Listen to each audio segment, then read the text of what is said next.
오늘 말씀 함께 보겠습니다. 사도행전 16장 우리 1절에서 10절입니다. 오늘은 사도 바울의 2차 전도 여행입니다. 한번 복습을 해볼까요? 1차 전도 여행의 핵심 지역을 큰 지역으로 하나만 이야기하면 어떻게 될까요? 충청도입니까? 전라도입니까? 갈라디아입니까? 갈라디아겠죠. 네. 하나, 통칭, 넓은 지역으로만 하나를 굳이 이야기한다면 갈라디아입니다. 그럼 갈라디아 안에서 조금 세분하면 어느 지역일까요? 비시디 안디옥, 이고니온, 루스드라, 더베, 이렇게 우리가 배웠습니다. 긴 설교를 한 장소가 비시디 안디옥. 다른 데서도 설교했겠지만 그 부분이 기록이 되어 있죠. 이고니온 살짝 지나갑니다. 그리고 루스드라에서 나면서부터 걷지 못하는 자 이렇게 세우고, 좋은 사건이죠. 하나 안 좋은 사건이 벌어집니다. 어떤 사건이요? 돌 맞아 죽을 뻔합니다. 바로 옆으로 가면 누가 있다? 자기 고향이 있다. 요 스토리 다 이야기 들었습니다. 좀만 가면 고향이 있는데 고향인 다소로 가지 아니하고 더베를 가서 말씀을 전하고, 오히려 자신을 돌로 치려왔던 사람들이 있는 이고니온과 루스드라로 돌아갔더라. 왜 돌아갔다고요? 제자들의 마음을 굳게 하려고. 그 부분이 정말 은혜입니다. 저는 사도 바울의 1차 전도 여행의 핵심이 그 부분에 있다고 그래요. 그래서 제자들의 마음을 굳게 하려고 그들에게 들어가서 한 이야기는, 내가 이렇게 강하게 전도해서 그렇지 너희들은 괜찮을 거야 라는 헛된 위로하지 않았다고요. 쓸데없는 위로하지 않았다. 어떤 위로? 천국에 들어가려면, 하나님 나라에 들어가려면 반드시 환난을 겪어야 된다. 그들이 제자를 위로한 방식은 세상적인 것이 아니라 늘 무엇이었다? 하나님 나라 방식이었다라고 해서, 그리고 십자가 방식이었다. 이것도 우리가 나눴습니다. 자, 오늘 이제 2차 전도 여행, 어제부터 이렇게 이제 좀 운이 띄어졌죠. 다툼이 있었고 갈라졌고 이제 뭔가 시작이 되었습니다. 어제 우리가 묵상한 부분은 형제들이 어떠한가 다시 방문해보자 라고 했던 거였어요. 그러면 우리가 방금 복습한 내용, 어딜 갔다고요? 충청도입니까? 전라도입니까? 갈라디아입니까? 갈라디아죠. 갈라디아, 그럼 어디? 비시디 안디옥, 이고니온, 루스드라겠네요. 자, 근데 어제 뭐라고 나와 있나요? 오늘이죠. 오늘 2절에 루스드라와 이고니온에 있는 형제들에게 칭찬받는 자다 디모데, 거기 지금 들렀다 가는 거예요. 그러니까 우리가 성경 공부할 때 여기 그냥 들렸다 가는 데다 이렇게 표현을 그냥 해버렸습니다. 자, 1차 전도여행 지역을 다시 방문하는 거예요. 자, 지금 오늘 본문에서는 2차 전도여행이 사실 시작되는 것은 내일 본문이거든요. 자, 그러면 오늘 본문에서 우리가 묵상하고자 하는 것은 이겁니다. 우리가 복음을 전하면 되지, 물론 전하면 됩니다. 그런데 사도 바울이 내일부터 시작되는 2차 전도여행 전에 어떤 과정이 있었는지를 살펴보는 것은 복음을 전하기 위하여, 또 빛과 소금이라는 정체성을 가지고 살아가는 우리에게 정말 좀 견고하게 단단하게 준비되어야 되는 것이 무엇이 있지 않나라는 것들을 오늘 본문을 통해서 두 가지 살펴보려고 합니다. 자, 첫 번째는요, 복음에 우리가 말씀을 묵상할 때 유연한 적용력이라는 거예요. 유연한 적용과 대상의 확대입니다.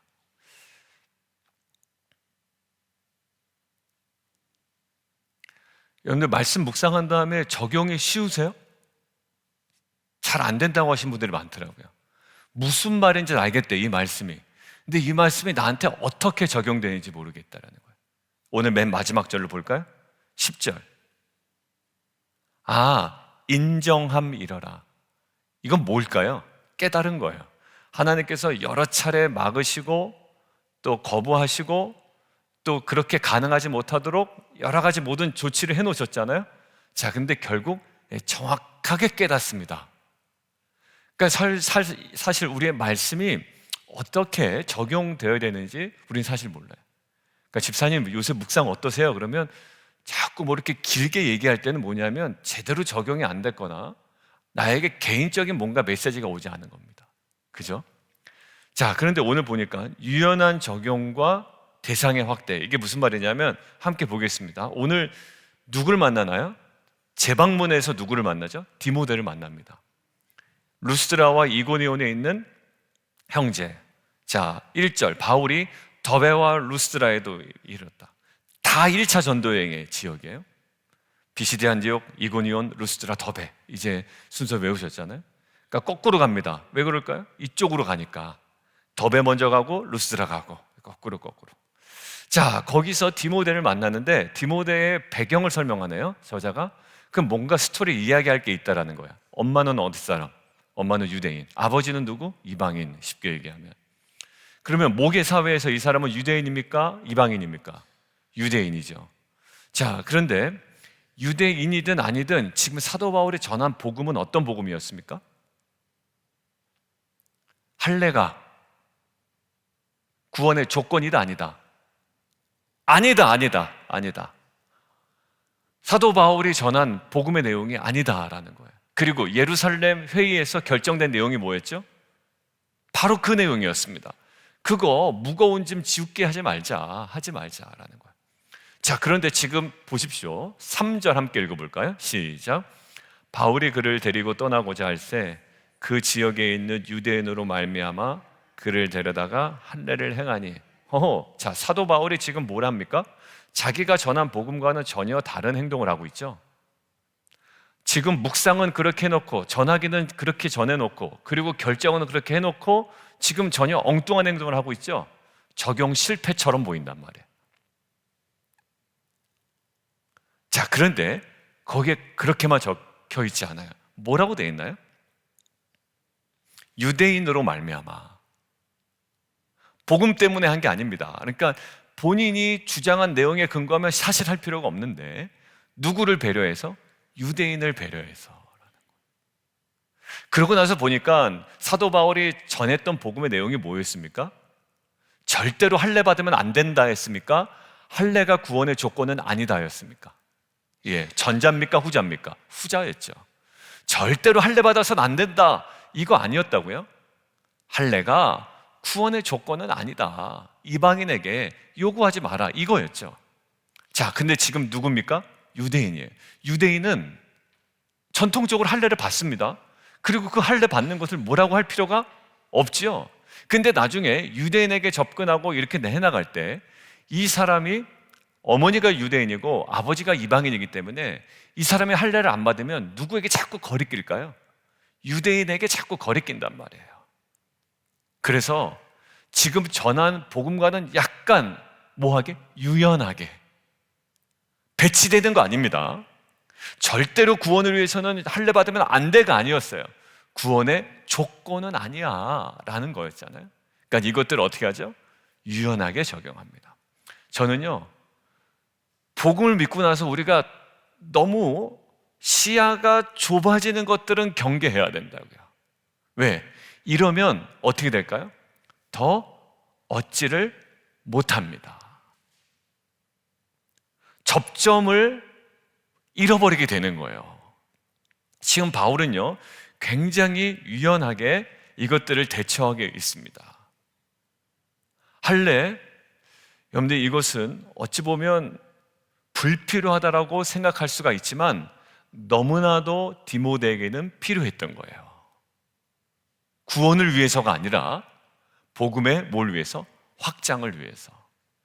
저와 여러분이 이 말씀에 대한 유연한 적용이 있기를 원하고요. 이 유연한 적용은 누구를 위해서? 나를 위해서. 아니죠.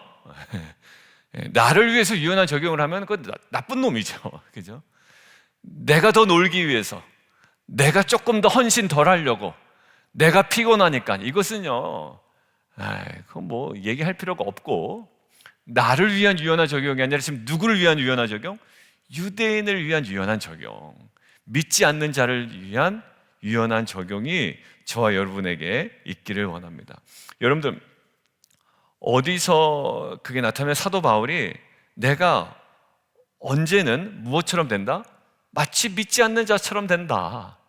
언제는 믿는 자처럼도 보인다.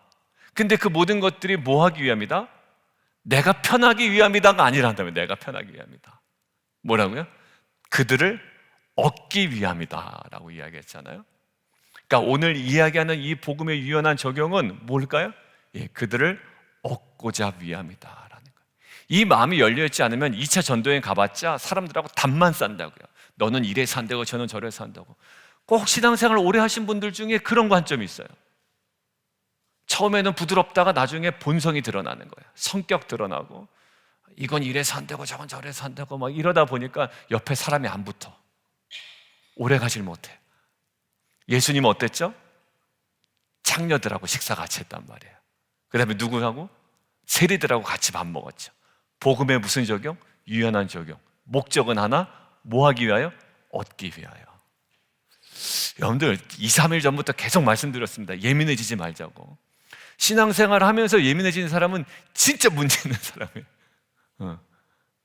과거 성격 때문에 그렇게 나오는 거예요. 결국 자기 죄성 때문에 막 주장하고 이거 아니면 안 되는. 그렇게 본인이 신학자입니까? 아니면 뭡니까? 우리는요 날마다 주 앞에 엎드리고 복음이 그들을 얻고자 하는 유연한 적용을 해나가는 저 여러분 되기를 원해요. 자, 유연한 적용은 어떻게 된다? 그들을 얻기 위하여. 그래서 제가 아까 뭐라 했습니까? 대상의 확대가 같이 붙어 있는 거예요. 여러분들 대상의 확대가 하나의 모습 속에도 나타나 있는데 4절 한번 보실래요?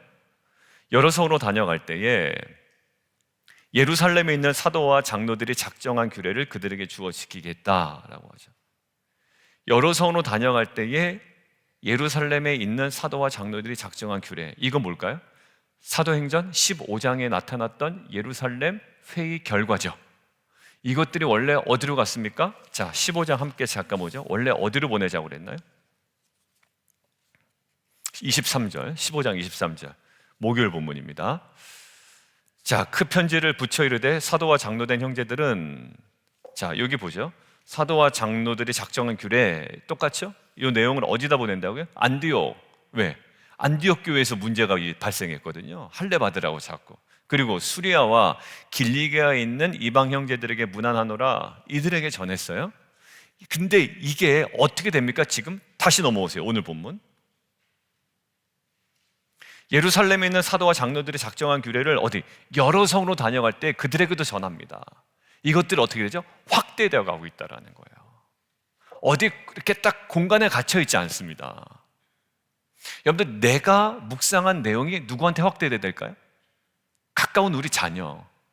그러니까 제가 아이들 붙잡고 닥달하지 말자라고 그랬죠. 먼저 내가 경험한 복음을 자연스럽게 전해주면 돼요.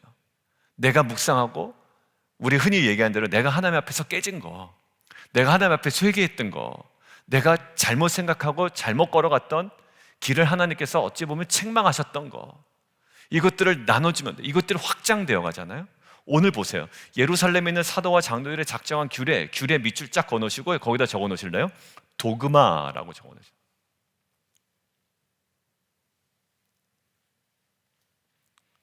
원래 도그마타라고 하는데 그 도그마라는 것은 굉장히 중요한 교리를 얘기합니다.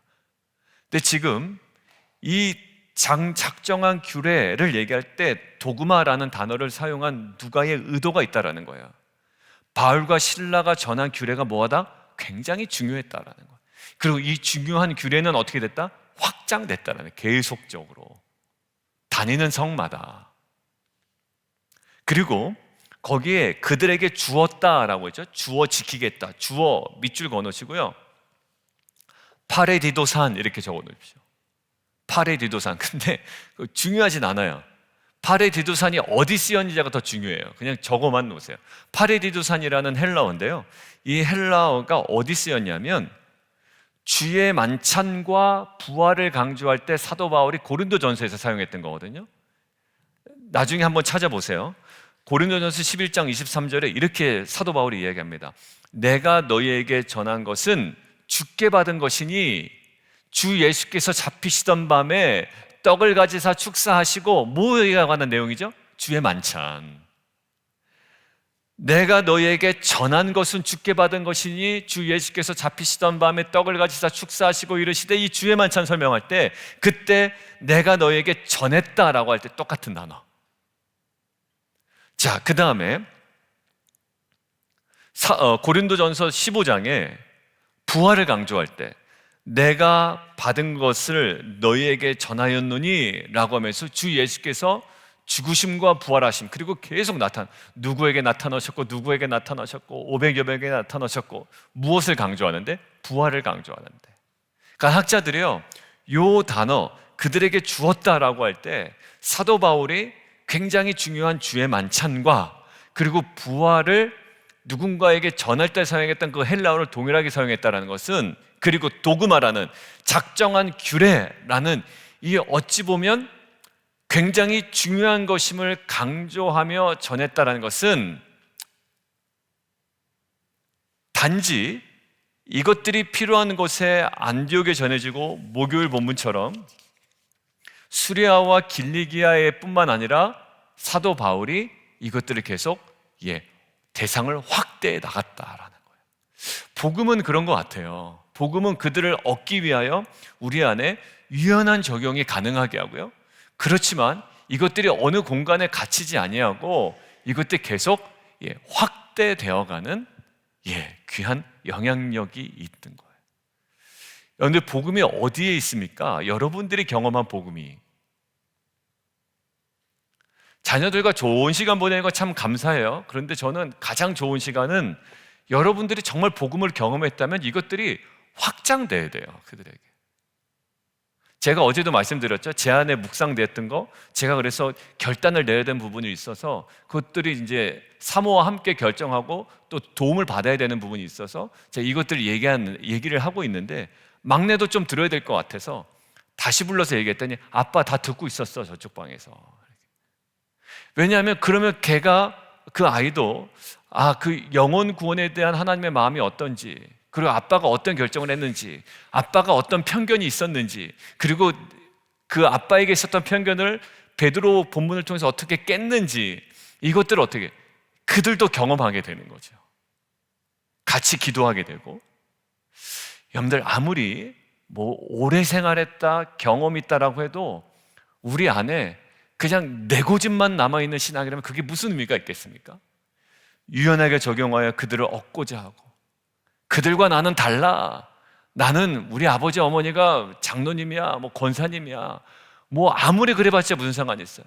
벽이 계속 쳐지는데 결국 그들을 얻고자 하여 어떠한 모습인지 되기를 주저하지 않았던 사도 바울, 그리고 자신의 전한 복음과는 전혀 다른 내용, 배치되는 것처럼 마치 보이는 행동까지도 서슴없이 했고, 예수님조차도 창녀와 세례와 식사하기에 전혀 주저함이 없었던 이 복음의 유연함과 확장성이 저와 여러분에게, 빛과 소금의 사명자로 살아가는 저와 여러분에게 온전히 경험되어지고 누려지는 은혜가 있기를 원합니다. 자, 두 번째요. 오늘 두 번째는 성령에 대한 민감성이에요. 복음을 우리가 전하기 앞서서 무턱대고 전하지 않았습니다. 그러니까 무대뽀가 제일 무서운 것 같아요. 무대뽀가 정말 무섭습니다. 목사님 이거 아니면 안 됩니다. 아니, 다 이게 이유가 있잖아요. 이유가 있고 다 그 단계가 있고 이러는데 이게 아니면 안 됩니다. 그러니까 여러분들 제일 무서운 게 무대뽀예요. 어디서 주워 들은 거, 어디서 해봤던 거, 어디서 들은 거, 이거 가지고 막 가서 얘기하면 이제 정신 없는 거예요. 여러분들 보십시오. 아시아에서 복음 전하는 거 좋은 일입니까, 나쁜 일입니까? 좋은 일이에요. 너무 좋은 일이에요. 근데 성령이 막으셨단 말이에요. 근데 우리는 이거 좋은 일인데 왜 안 합니까? 막 와서 그런다고요. 때가 있고요,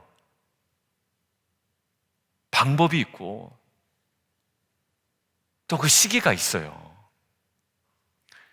그러니까 무작정 좋은 일이라고 다 하자고 하면 이게 질서가 안 잡힐 때가 있다고요. 성령께서 오늘 보십시오. 바울 입장에서 얼마나 억울해요. 자신이 놀러 가려고 아시아 간 것도 아니고 돈 벌러 간 것도 아닌데 복음 전하러 간 거면 왜 막으시냐?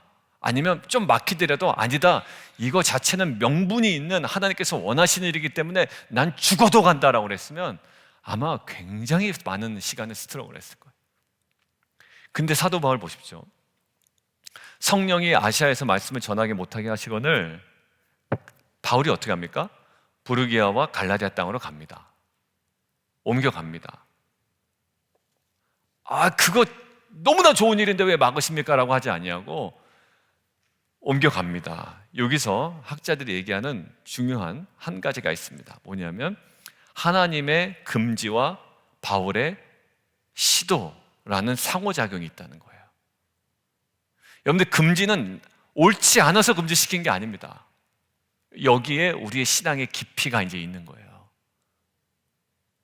신앙의 깊이는 거기서 있는 겁니다. 자꾸 어디서 들은 거, 경험한 거 이렇게 정신없이 얘기하면 큰일 나요. 그러니까 내가 묵상한 가운데 정말 한마디 한마디 해야 되지. 그러니까 신앙의 격려인 사람들이 모이면 굉장히 위태위태합니다. 실제로 봐도. 그러니까 딱 감안하고 가는 거지. 내가 경험도 많아, 해봤어, 막 이런 사람들 모여 있으면요, 장난 아니에요. 장난 아니에요. 보잖아요, 분위기 딱. 그리고 알아서 딱 물러나는 경우도 있지 않습니까? 여러분들, 지금 바울은 자신이 명분이 있지만 하나님 성령께서 막으실 때 딱 물러갑니다. 하나님의 금지, 바울의 시도라는 상호작용이 있어요. 자, 7절 보실까요? 무시 앞에 갑니다. 그래서 이제 비두니아로 가려고 그랬던 거예요. 아시아가 막히니까 비두니아로 가려고 그래요. 근데 예수 영이 또 허락하지 않습니다. 그럼 쉬어야 될까요? 하나님께서 쉬라는 건가 보다. 우리는 또 이렇게 생각할 수가 있거든요. 근데 사도 바울은 그렇게 생각하지 않은 것 같아요. 만약에 2번 막으면 하나님께서 지금은 나 쉬라고 하시는가 보다, 이렇게 생각할 수 있어요. 근데 사도 바울은 그렇게는 생각은 안 한 것 같아요. 그래서 8절 또 움직입니다. 그러니까 하나님의 금지 앞에 바울이 뭐예요? 방종으로 있지 않다란 말이에요. 하나님의 금지와 바울의 시도. 그래서 무시아를 지나 드로아로 내려갑니다. 그래서 9절, 그때 환상을 봅니다. 마게도냐 사람이 오죠? 마게도냐로 건너와서 우리를 도우라 라는 메시지만 보입니다. 근데 하나님의 금지와 바울의 시도 가운데 상호작용 속에, 그리고 이 모든 과정을 통해 바울이 깨닫습니다. 자, 10절, 그 환상을 보았을 때 우리가 곧 마게도냐로 떠나기를 힘썼대요. 왜요? 이는 하나님이 저 사람들에게 복음을 전하라고 우리를 부르신 일로 인정했다, 깨달은 거예요. 여러분들, 여기서 뭐가 보입니까? 하나님의 끊임없는 금지가 보이죠. 하나님의 막으심이 보이죠. 막히죠. 근데 막 성질이 급한 사람은요, 막 화냅니다. 이때 좀 기다려야 되는데 막 성질이 급해가지고 자기 분에 못 이겨가지고 자기 또 의로움도 있는 거예요. 저와 여러분의 모습이에요. 의로움. 복음 전해야 되는데 이거 막힌다고 뚫어야 됩니다. 이렇게. 근데요, 마태복음 7장에 이렇게 되어 있습니다. 구하라. 그럼 어떻게 하라고요? 구하면 어떻게 하신대요? 구하면 어떻게 하신다고 그랬죠? 주신다고 그랬죠? 그리고 찾는다고 그랬죠? 두드리면 어떻게 된다고 그랬습니까? 열린다고. 3개가 반복됐어요. 다른 행동을 얘기하는 게 아니라 끊임없는 간구죠. 저는 이게 그 모습이라 생각돼요. 막혔죠? 그런데 사도 바울은 끊임없는 간구로 시도를 또 합니다. 그러니까 정말 우리가 기도한다라는 것은 그냥 가만히 머물러 있는 참고 잠잠함 속에서의 기도도 중요하지만, 오늘 사도 바울은 계속 하나님의 금지 앞에, 막으심 앞에, 어찌 보면 명분이 좋은 일임에도 불구하고 자기 이상하게 막힌단 말이에요. 그때 끊임없는 시도와 간구로 나아가죠. 그래야만 하나님께서 마게도냐 사람에게 복음을 전하라고 우리를 부르신 줄로 깨닫게 된다는 거죠. 분노하고 있으면 안 됩니다. 하나님의 막으심 앞에 분노하기보다 하나님의 막으심은 분명한 새로운 길로 인도하시는 은혜임을 깨달아야 돼요. 하나님의 막으심은 정말 우리가 걸어가야 할 새로운 길로 인도하시는 은혜임을 알아야 됩니다. 최근에 뭔가 막혀 있죠? 그럼 이건 뭘까요? 새로운 길로 인도하시려는 하나님의 은혜가 아닐까라는 것으로 자꾸 우리는 걸어봐야 됩니다. 근데 거기서 못 넘어가시는 분들이 있어요.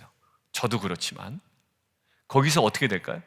막히니까 거기까지 묵상. 새로운 길로 뭐 여시나 근데 움직이진 않아요.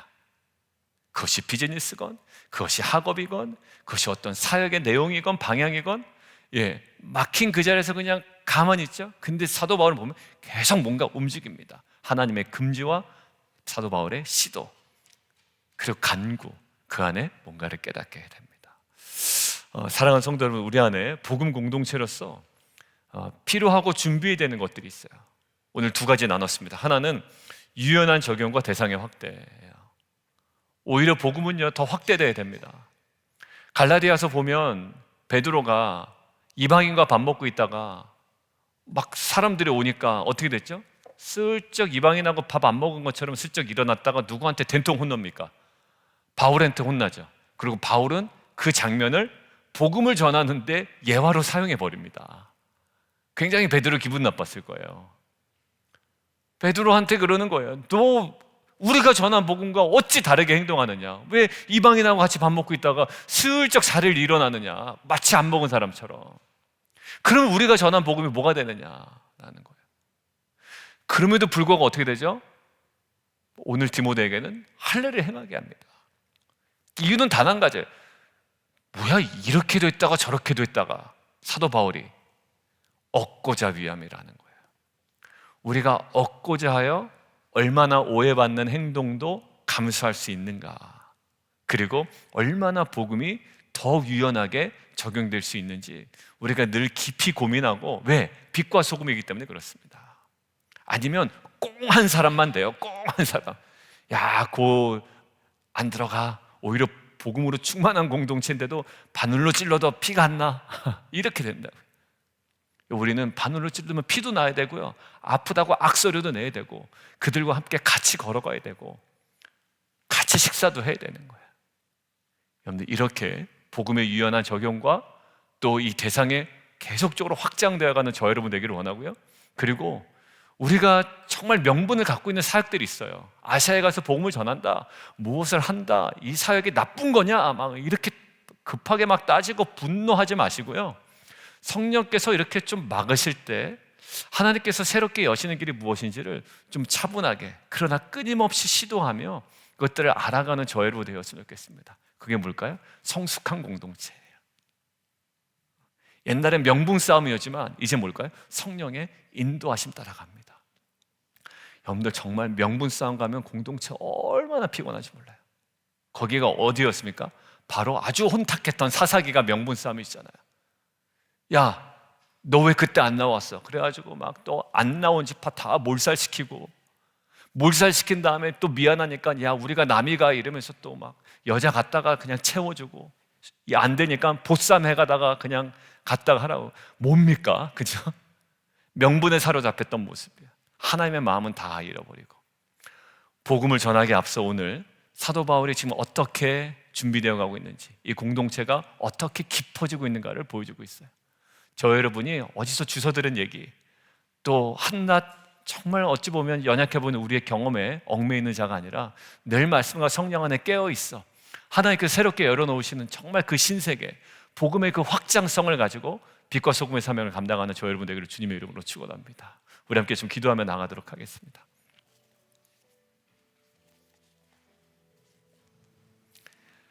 그게 바로 꼰대라는 거예요. 꼰대. 젊어도 꼰대입니다. 왜? 어려서부터 신앙생활 한 사람들은요, 젊은 나이인데도 꼰대가 돼요. 뭐 나이 들어서 꼰대가 아니라요, 이게 성령의 인도하심을 못 받으면 꼰대가 되더라고요. 영적인 꼰대. 그리고 묵상을 해도 자기중심적으로, 나 편한 대로, 내가 편하고 내가 어떻게 적용할 수 있는 거 아니요. 다 사도 바울은요, 굉장히 불편하고 오해를 감수하잖아요. 오해를 감수한다고요. 왜요? 그들을 얻고자 하는 분명한 이유가 있었다고요.